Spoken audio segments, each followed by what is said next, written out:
Hello, and welcome to the panel, where we take a look at graphic novels and talk about their story, art, and everything in between. On this episode, we dive into an epic space opera Romeo and Juliet story complete with warring alien races, people with TVs for heads, and has been described as Star Wars meets Game of Thrones. So, grab your lion cat and head to the rocket ship forest as we dive into Saga.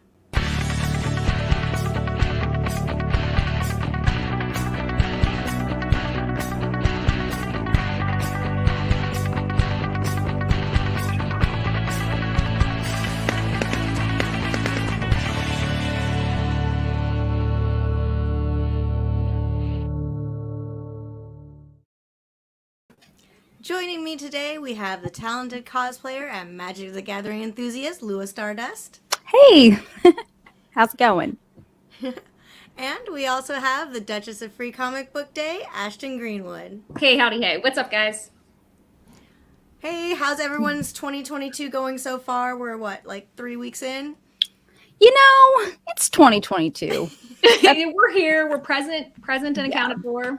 Yeah. I feel like it's just a continuation. It's just, we just keep going. We're hoping for brighter days, but it is what it is. And I'm hoping that more cool stuff happens this year. That's it. Yes. I can co-sign that. There's peaks of it. So hopefully things come back to going into back to normal. Yes.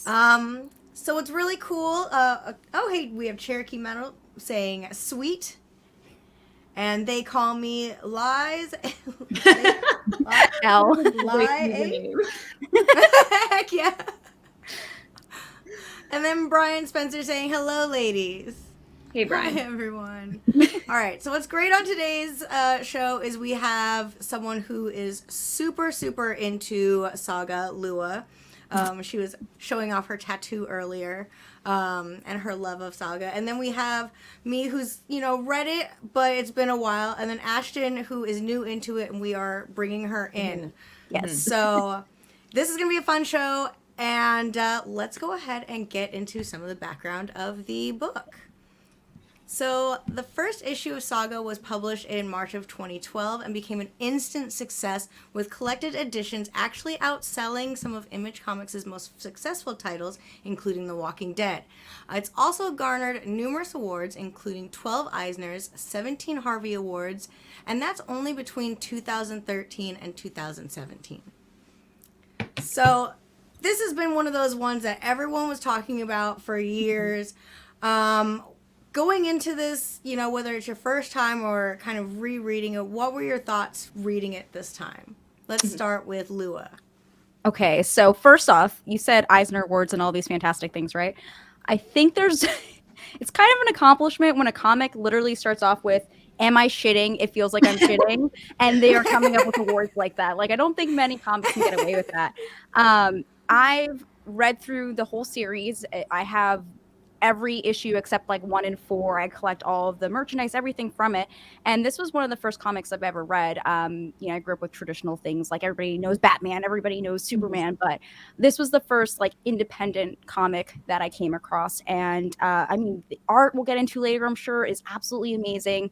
Everything that Brian K. Vaughan does is just gold, in my opinion. And it's very easy to fall in love with this comic quickly. So rereading it kind of made me emotional. I definitely got like tears in my eyes thinking about things that you see later on. Starting at the beginning of these first 6 issues is really nice to see. Awesome. Yeah, and kind of to echo what Lewis said right there, like, this was my first time reading it. Obviously, I'm very well aware of Saga. It's definitely on my radar, but I hadn't read it prior to like 2 days ago. I started reading it, and I read all 6 issues in one sitting because you do fall in love with it immediately. It sucks you in right away. And one of the things that I really, really liked about it is there are immediate stakes. From the moment you start reading it, you're immediately like worried about what's happening to these characters. There's, a lot at stake with the birth of this child and them trying to get off the planet. And the other thing that I thought they did a really good job of, that Brian K. Vaughan does a really good job of, is dropping you down into that action without it feeling like you're lost. Sometimes when you pick up a story kind of like in the middle of it, because we very much are in the middle of Alana and Marco's story, like it just picks up kind of in the middle of what's going on with them. It can feel confusing. You're not sure like who's who, what's going on. And they totally don't do that. And you feel immediately attached to these characters and you want the best for them. with what you're saying too, I would say the narration that's Hazel throughout the book, I think really helps not only put the story down the path so you're aware of things that are going on, but it's almost like poetry. Like the way that they write her Yes. dialogue is so beautiful, and that's like probably one Mhm. of my favorite parts of Saga. It's just very well done. Yeah, no, the story is amazing. It grips you right from the beginning. So let's go ahead and jump into that topic before we go further, and let's discuss the story.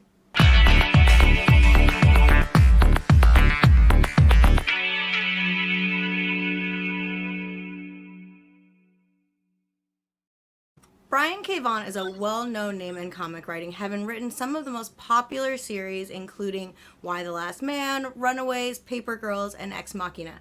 He's also a writer and producer of the television series Lost from seasons 3 to 5.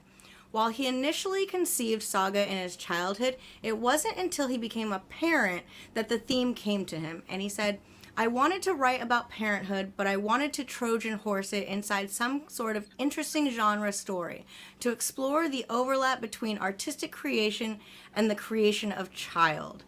And it's really evident, I think, when you look at the way that Marco and Alana care for Hazel. It really is like a very realistic modern family, but set in this fantastical world. What did you guys think of the story? Let's go ahead and start with Ashton. I love the story. I mean, I love character development, and I'm all about, character driven stories. If you watch Previews World Weekly, that's something I harp on week after week. And that's absolutely how Saga approaches their plot line. The plot line is completely driven by characters and what motivates them. And it's interesting kind of that you would bring up the family dynamics, because that kind of is on all sides of it in different approaches to what constitutes a family, right? Like you have Marco and Alana and Hazel and their kind of family union, and you have Prince Robot and his wife, and she just gotten pregnant, so now he's motivated by getting home in time to see her give birth. And you have the Will with the slave child, and he kind of forms an odd like parent daughter, almost like Mando baby Yoda type deal, where he feels inclined to get her to her destination. So they do a really good job of there's motivation at every point, and sometimes they intersect. And it's really interesting. My experience was I find myself sometimes rooting for the people that maybe you're not necessarily supposed to. And you might know more because you guys have read more, but I immediately found myself rooting for Prince Robot, even though he's actively working against Alana and Marco. So, oh no. No, I love that take. I love that so much. It's true though, because it's everybody's different perception of family. Like you look at anybody that you know in your entire life, and their perception of family is totally different. And while that's a theme, that we come across big horrors. Like we saw the stock for a moment, we see just the horrors of what this entails. And as you'll read more comics later on, you'll see like why this war is such a big thing. But to just be at war with two countries and hearing that each person thinks the other person's disgusting, like you'll hear that from like Prince Robot's group or other bounty hunters and stuff, and all Marco and Alana want to do is keep their daughter safe and just live their life out because they've found the person they're supposed to be with, which is like so heartbreaking, and it's beautifully done. Yeah, I can go on forever about this. That longing sigh of like, oh. Yeah. I'm so excited for you to read more of it because it's really just amazing. I'm so excited. Like as soon as I'm done work, I'm literally just gonna sit down and read this until I'm caught up. The new issue comes out next week. Yes, just in time. Not really, but you're getting there. Right. Mia, what are your thoughts? Yeah. You're hosting, So but I'm sure you I love that you guys, touched on the fact that you guys were kind of rooting for Prince Robot, and it's one of those things where you actually get to identify with every single character, even the ones that are supposedly the bad guys, and you kind of get their motivations for what they're doing. And I really love how this interplay of different families and how that's going to go in the future. Whether that'll affect their way of thinking about what their missions are.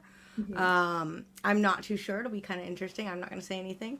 Now, did any of you guys have a particular character that you kind of favorited? I know you were saying maybe Prince Robot. Let's start with you, Lua. Who would you say I'm is? just the Will instantly. I don't know what it is. Yeah. And I didn't think I would either. Like, he has stuff, obviously. This man's got some trauma. You'll see it in this comic right away. But just the combination of him and Lion Cat together, like that was something I was immediately interested in. And then again, I was like, you know, he's a bad guy. He's probably going to be an asshole. And then you see him have that moment with this child, which like any normal person would be. He literally crushed somebody's entire head, you know? So that just like shows me what kind of dude he is. And even the emotional conversation he has with the stock, like that made me interested in his story and want to learn more about him. So, but you know, soft spot, especially for Marco, a sweet man. I love him so much, but the Will, he does it for me. So I'm particularly interested in Prince Robot, kind of like in his trajectory in this story. Unfortunately, like, you know, having been in the comic industry, I'm aware of, you know, the fates of certain characters, I'll say.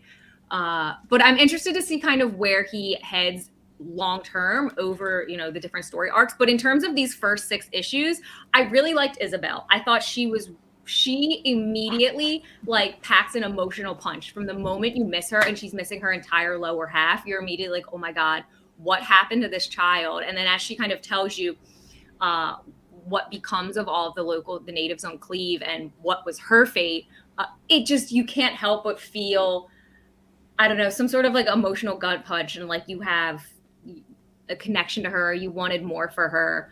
And then also she plays into that family dynamic in that like Alana's immediately like, all right, you're coming with us. She's a babysitter. Yeah.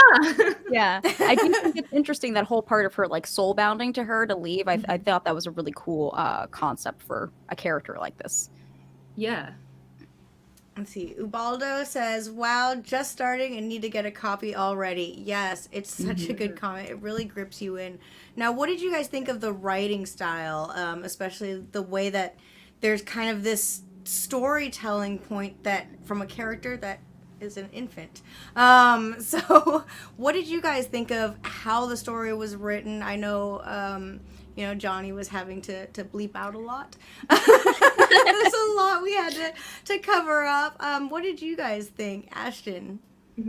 I loved the narration from the moment it started, and Lua touched on this earlier. It does feel almost poetic in the way she explains what's happening and some of the things she says about, like, you know, it doesn't just take a village to raise a character, it takes an entire galaxy, and all of the different things she touches on, having a babysitter, some villains being worse than others. It really, it immediately raises the stakes, and it feels, it makes the story feel so much larger than just the characters it's focusing on. I think the narration spreads it out and makes it feel a lot more relatable.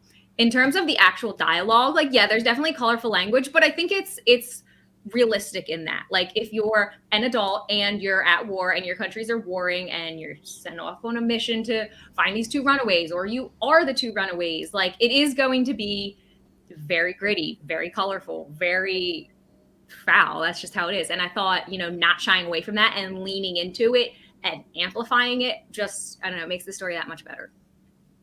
One thing I'll say before I get into Brian K. Vaughan's just writing in general, because he's my favorite, I love Prince Robot's ability to showcase pictures on his head.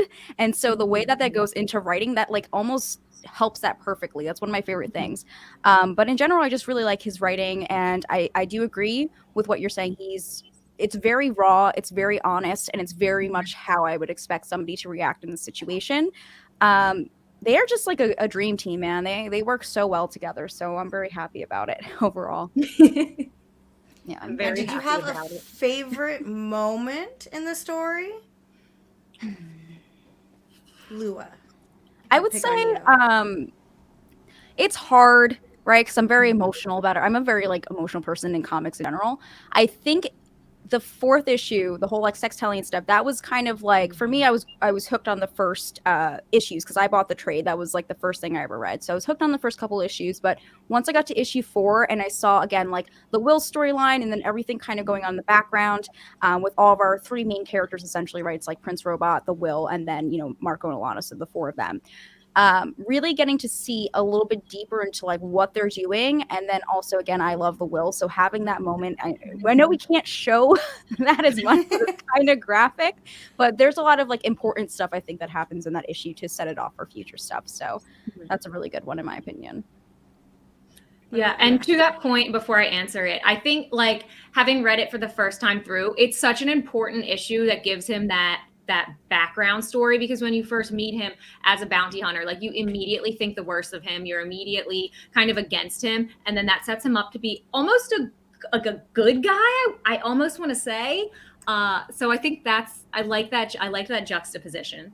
Mhm. Excuse me. I mean, I just to circle back to it, I really liked the entire interaction with Isabel. I thought there's something about like children in storytelling and using them kind of as a tool to amplify the emotion of what's going on around you that I think is particularly effective. And sometimes if you do it the wrong way, it can seem kind of gimmicky, but that doesn't happen here. And I think, in the beginning when they explained that Landfall and Reef kind of outsourced this war to other planets to avoid affecting their own kind of like intergalactic positioning, you're kind of like, oh, like that's horrible. Why would they do that? Blah, blah, blah. And then you see kind of like an up close impact of it. And I thought that was, I don't know, that was the biggest kind of emotional gut punch to me, although the arc on Sextillion is probably a very close second.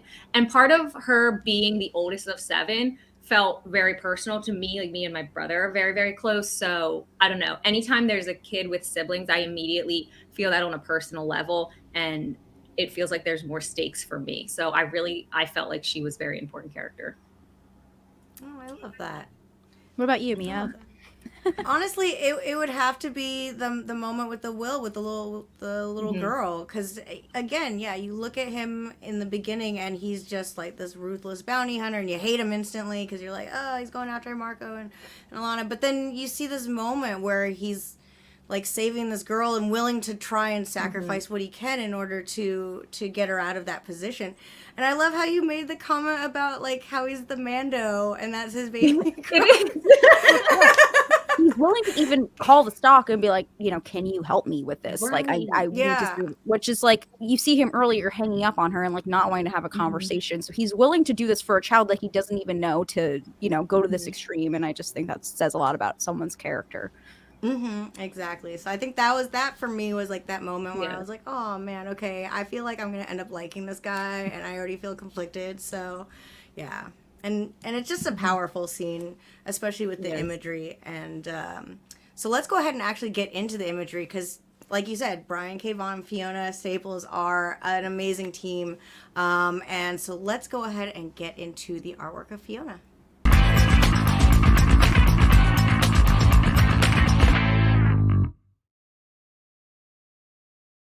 Now, artist Fiona Staples is equally as well known in the comic industry for her work on Thunder Agents, Archie, DV8, Gods and Monsters, and North 40.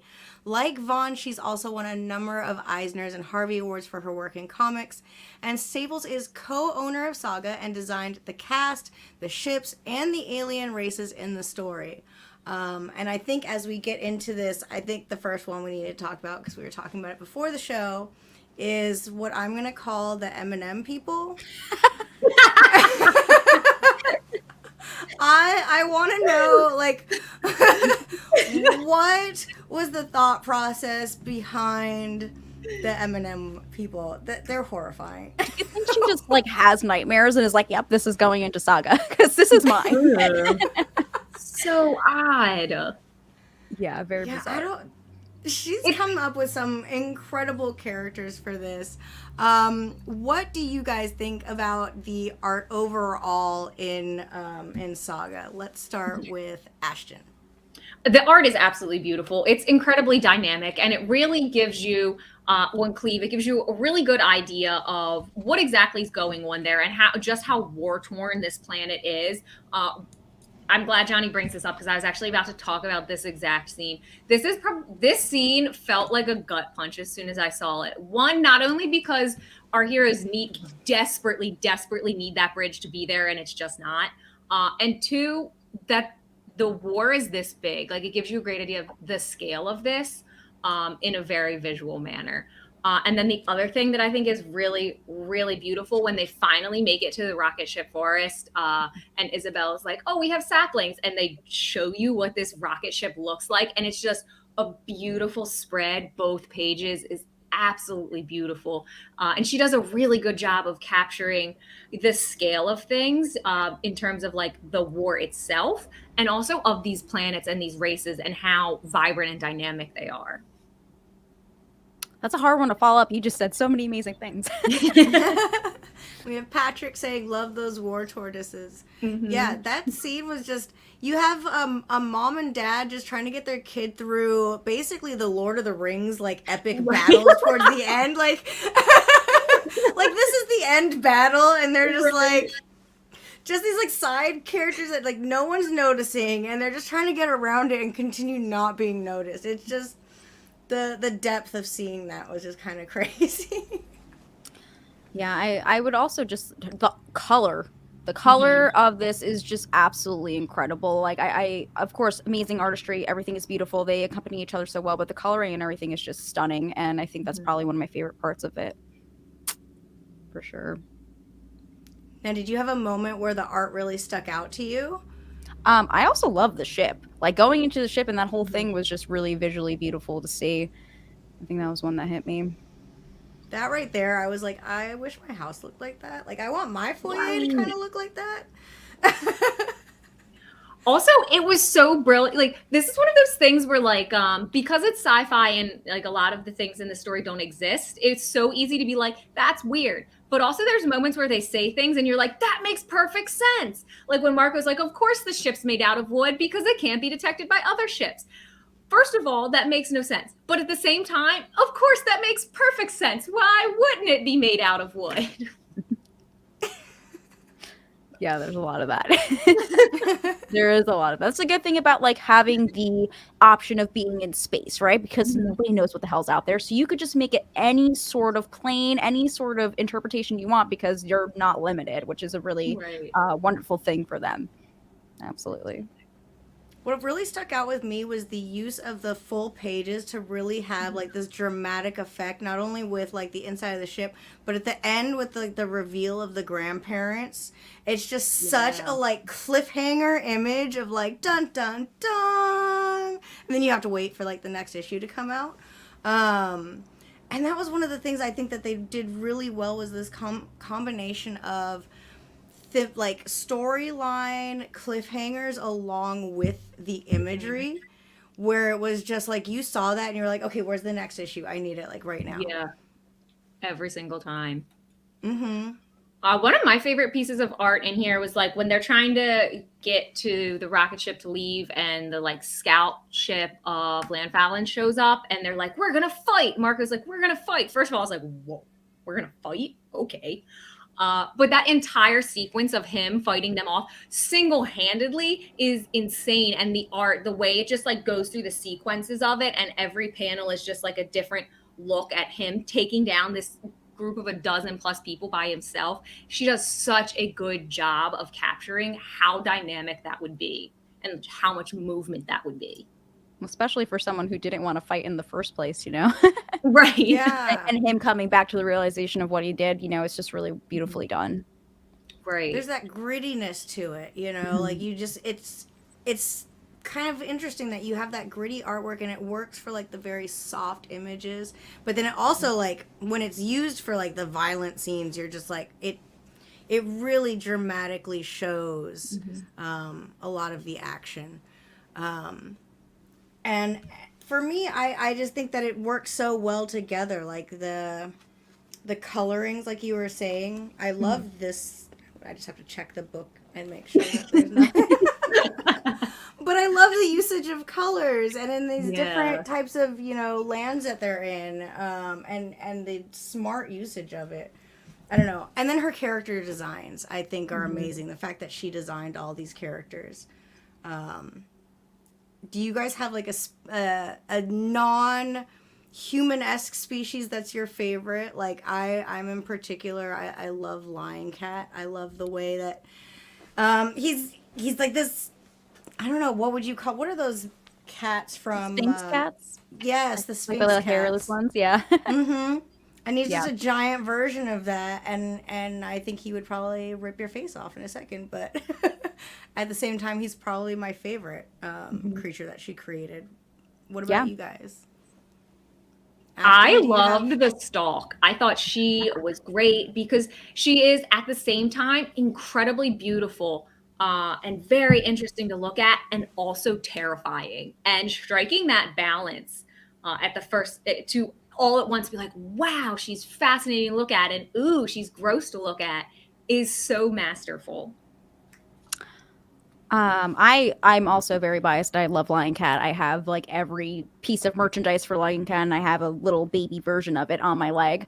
But I also like, I cannot remember the name. It was like that purple and gold character. It was like the sun something from the Ooh, Sex and the- yeah. like a weird design. Yeah, just like it's just very gritty and weird, and like obviously that character was super gross, so we don't love it. But just finally getting to see that whole planet too. There were so many different types of people and beings. There's even like a furry with like a strap on at one point. So like, Oh, I caught that and was like, what am I looking at? yeah, so there's a lot of that, and it's just very, it's, they're not afraid to go there, and it's not in a way that is like revolting or just for shock value. It just feels organic because you're in space, and it just feels like there would probably be that out there.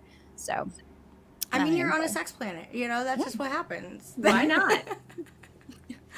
All right, let's go ahead and start getting into some of our final thoughts.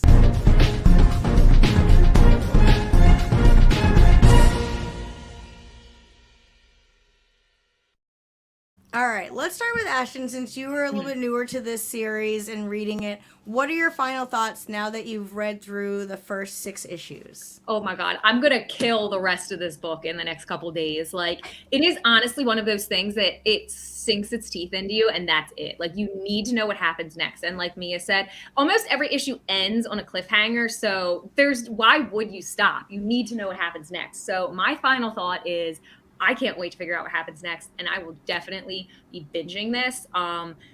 Like Mia said earlier, if you're a Star Wars fan or a Game of Thrones fan, this is like a perfect thing for you to try. Definitely, like, I was getting a lot of Star Wars vibes from it. So that's a good fit for you. And I love character-driven stories. So this was perfect, and I can't wait to see what happens with the rest of our characters. Now, do you have any, like, you know, hopes or predictions, things that you'd like to see, that since you don't know what's coming up ahead, what are some things that you're hoping for? Oh, do you know what? Like, Hazel mentions really early on about like someone that broke her heart. And so I really want to know what that's about. I don't know how that would pan out, but I'm interested in what that is. I have high hopes and aspirations for Prince Robot. I don't know why. Like, I want good things to happen for him. I know that they don't, because like someone was reading it 2 cubicles over from me at Diamond, and like, I don't want to spoil it, but some not great things happened to Prince Robot, and she screamed out into the air, and I was like, oh, like, sorry about that. So I know that that's not headed in a great direction, but before we arrive there, I hope good things happen for him. I hope he gets to see him. I hope he gets to see his baby be born. That's what I want for him. I want him to be there for the birth. I'm worried about it. Stone faced on. I know. I was wanting to see your face. I said that, I'm like, these people know. I probably sound stupid right now. No, just text us when you read it, because we need to hear your thoughts on the full issue. Okay. Yeah. What about you, Lua? As someone who's read it before and is rereading it again, what are your overall thoughts about the series? Well, first, you said that there's always a cliffhanger, and it's not a lie, because we've been on this cliffhanger of issue 54 for a couple years now, and we finally get to see what happens next. Next week is the new issue, so I'm very excited about it. Whenever I recommend a comic to somebody, I straight up buy them this. I always buy at least this or the bigger book, just because it's my favorite comic. I think it's cohesively like the most well done thing. You mentioned Star Wars. It's just a space opera with romance and drama, and it's heartbreaking and it's beautiful. And, you know, with Hazel, as you mentioned, her narrations, like, there's parts of that are foreshadowing that, like, you don't realize the first time reading. So reading again has been really great.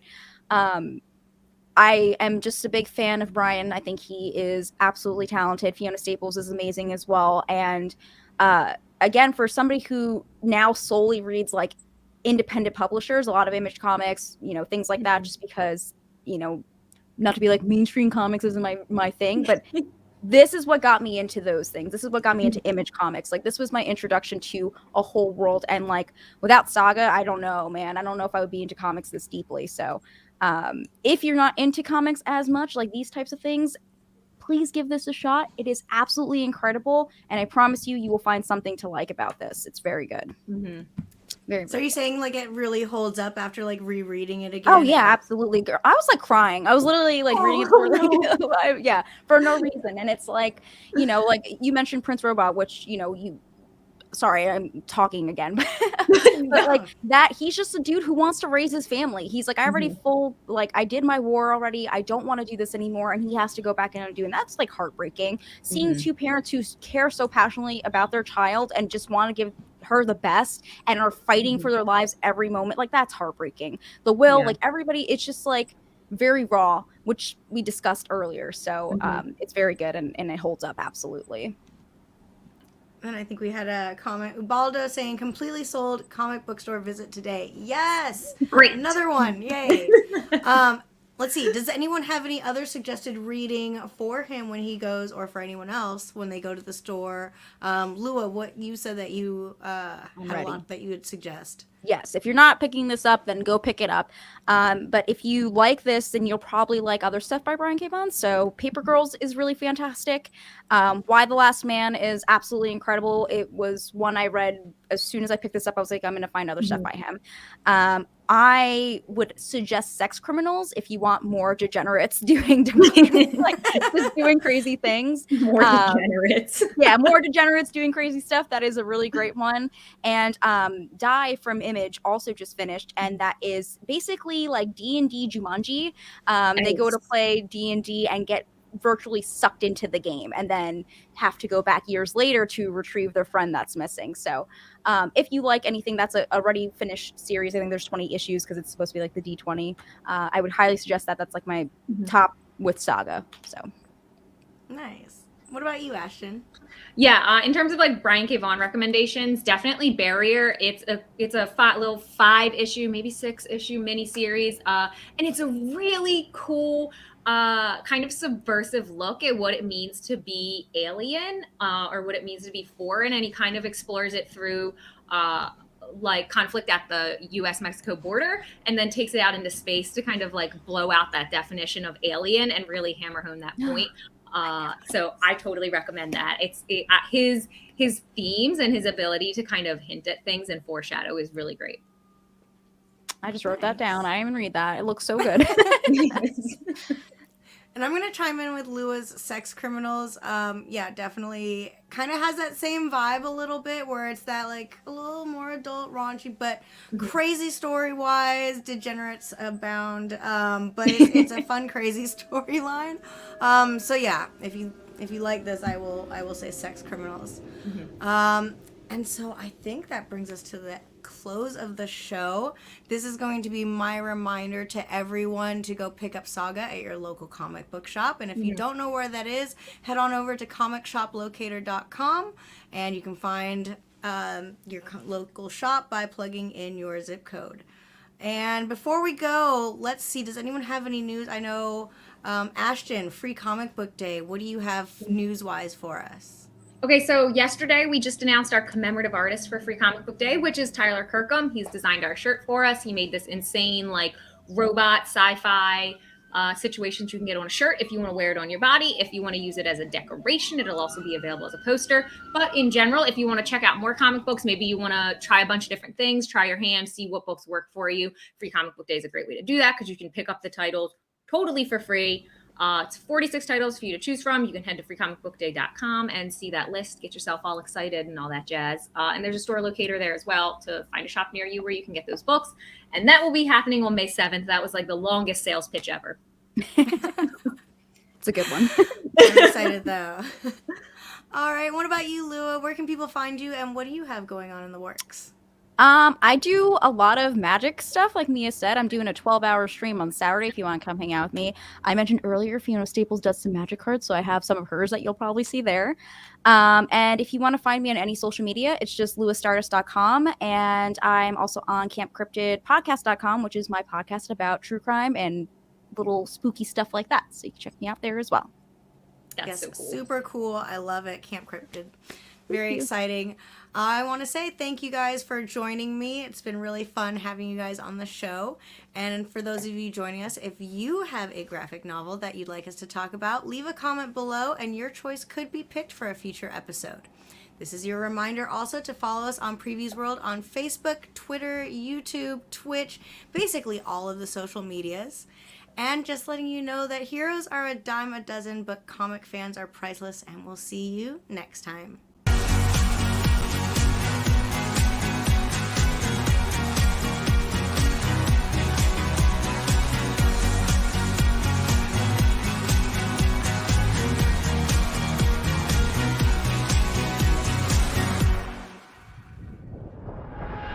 What graphic novel would you like to see us talk about on the panel?